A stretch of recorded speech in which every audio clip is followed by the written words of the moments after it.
¿Qué tal? Buenas tardes. Mi nombre es Jesús Omar López Mendiola y yo voy a hablar sobre la unidad 4 que habla sobre el tema de potencias de circuitos monofásicos y trifásicos, y voy a dar una introducción breve que en términos generales la potencia en circuitos eléctricos se refiere a la cantidad de energía que se consume o se entrega por una unidad de tiempo.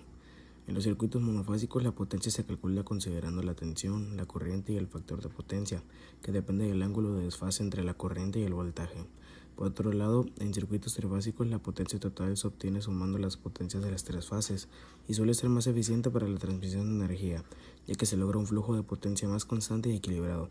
En resumen, ambos tipos de circuitos tienen sus aplicaciones y características particulares, dependiendo de la necesidad de la instalación. Pero primero les mostré un ejercicio del tema 4.1, que es potencia monofásica compleja. Para resolver este problema, primero voy a explicar qué es la potencia monofásica compleja. La potencia compleja se representa con una combinación de la potencia activa, que son los vatios, y la potencia reactiva, que se mide en voltamperios reactivos. Juntas forman la potencia aparente, que se mide en voltamperios. La potencia compleja se representa como un número complejo, donde la parte real es la activa y la imaginaria es la reactiva. Este enfoque permite analizar de manera más compleja el comportamiento de los circuitos eléctricos y optimizar su eficiencia. Para este ejercicio tenemos que aplicar un análisis nodal para determinar la potencia promedio absorbida por la resistencia de 20 ohms del circuito. La fuente es Vf igual a voltaje por tiempo igual a 100 coseno por el 6t por el voltaje. Después de determinar la ley de Kirchhoff en cada nodo, vamos a calculamos las determinantes generales para el nodo B1, que como podemos ver multiplicamos 3 más 4i por 2 más 4i menos 4i por menos 3 por menos 4i y todo esto nos da 6 más 8i, y si lo representamos en calculadora nos da exactamente el mismo resultado. Si lo ponemos en nuestra calculadora nos va a dar exactamente ese mismo resultado.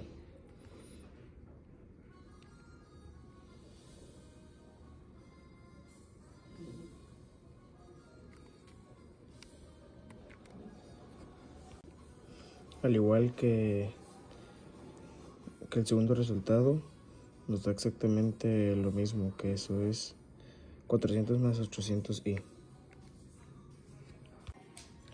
Luego resolvemos para B1 de forma polar.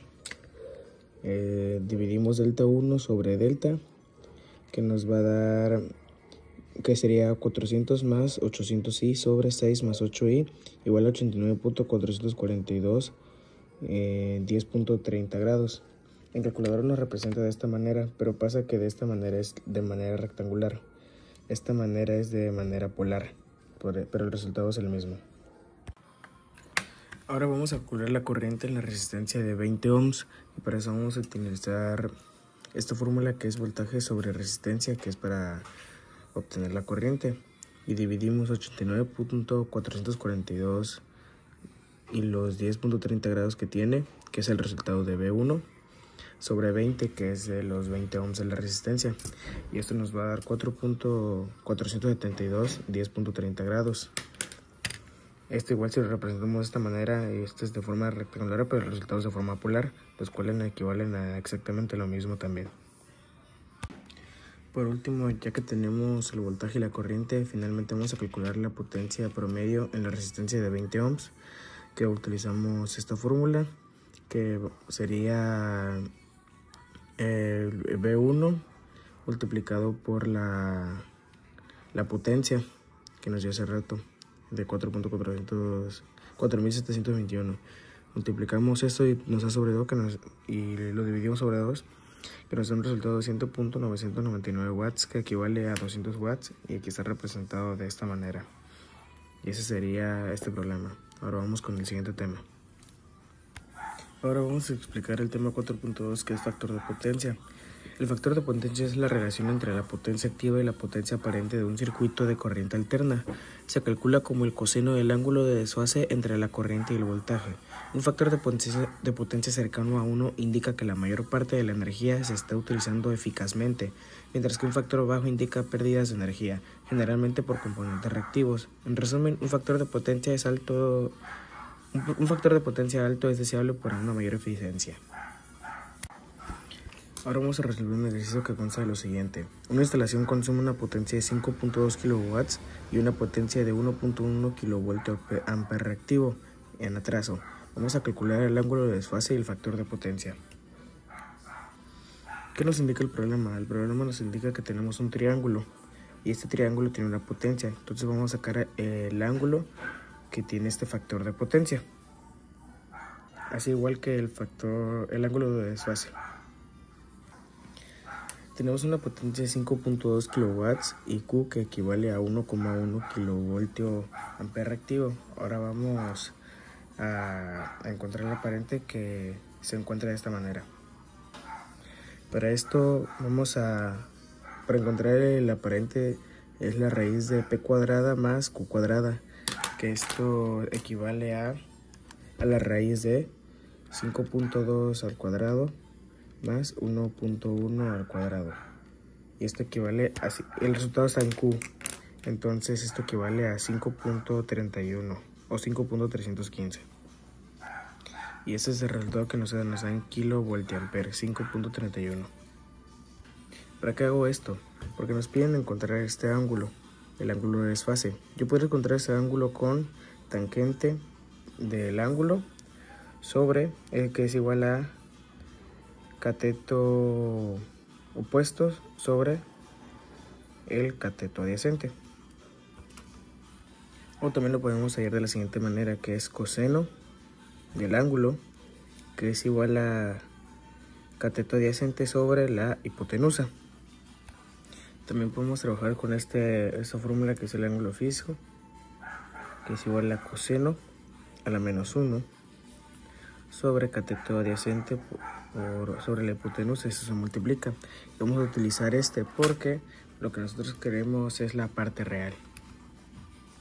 Esto equivale a que sería el ángulo es igual al coseno a la menos 1 por 5.2K sobre el resultado que nos dio acá arriba, que es 5.31K.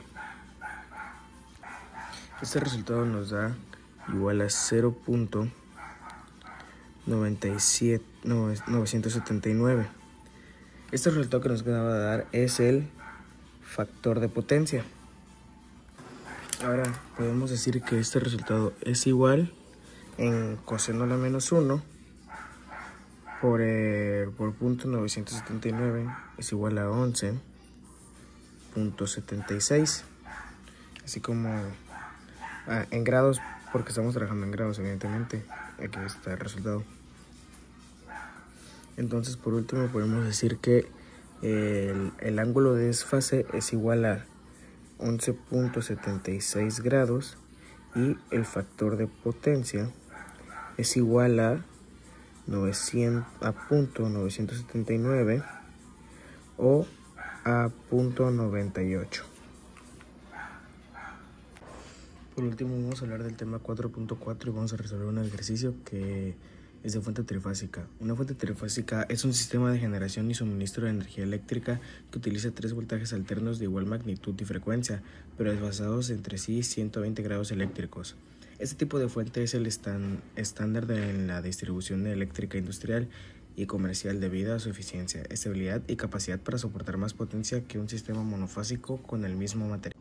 Ahora vamos a hacer este último ejercicio que consiste en que el circuito trifásico de la figura 1, que es esta, se encuentra alimentado por un sistema trifásico de tensiones equilibrado y de secuencia directa de 380 volts, sabiendo que Z es igual a 10 con grado de 36,87 ohms y tomando en cuenta URN como orígenes a fases, obtener IR, IS, EIT e IN. Y en las siguientes condiciones, en que K1 y K2 estén cerrados, K1 abierto y K2 cerrado, K1 cerrado y K2 abierto, y que K1 y K2 sean abiertos. Una vez que tenemos todo esto, ya podemos obtener el resultado que es igual a de cada uno el distinto, que es de R, de S y de T. El primero es igual a 38 sobre la raíz de 3, que es igual a menos 36, bueno, que va junto con esto, que es menos 36,87, que si lo representamos en la calculadora nos da de esta manera, pero recordemos que este resultado es rectangular y este es polar, equivalen a lo mismo, al igual que los otros resultados, que ahora lo vamos a hacer con S, que se utilizan menos 120 grados. Lo representamos de esta manera y este resultado equivale exactamente a esta, pero de forma rectangular. Y ya por último, para comprobar que sí está bien, nos vamos con 120 grados. Lo representamos de esta manera y equivalen a lo mismo, simplemente que están representados de distinta manera. Como el sistema está equilibrado en IR, IS y T, formarán un sistema trifásico equilibrado y en consecuencia la intensidad por neutro es nula. Entonces todo esto es igual a 0. En este caso el sistema sigue estando equilibrado, siendo indiferente que el interruptor del neutro está abierto o cerrado, ya que, como se ha dicho, los neutros en un sistema equilibrado se están al mismo potencial, por tanto los resultados de este apartado son los mismos que los del apartado anterior. Cuando K2 está abierto, la intensidad que circula por la fase R es nula, y además la carga ya no estará equilibrada. Sin embargo, como K1 se encuentra cerrado, entonces el neutro del generador se encuentra unido rígidamente al neutro de las cargas monofásicas, así como en esta situación que está representada de esta manera. La intensidad que circula por el neutro se calcula como sigue, de esta manera. Simplemente tenemos que hacerlo en multiplicación, digámoslo así, y nos va a seguir dando el mismo resultado.